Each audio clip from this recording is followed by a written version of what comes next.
মুসলমানের সন্তান, কে তোমাদেরকে আল্লাহ ভুলায় দিল?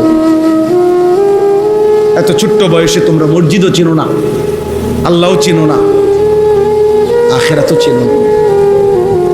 অথচ ছোট বয়সে মানুষের জ্ঞান, বুদ্ধিমত্তা,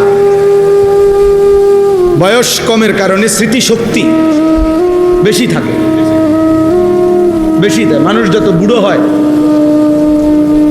মানুষের তত ব্রেন, স্মৃতিশক্তি কি হয়ে যায়? কমে যায়।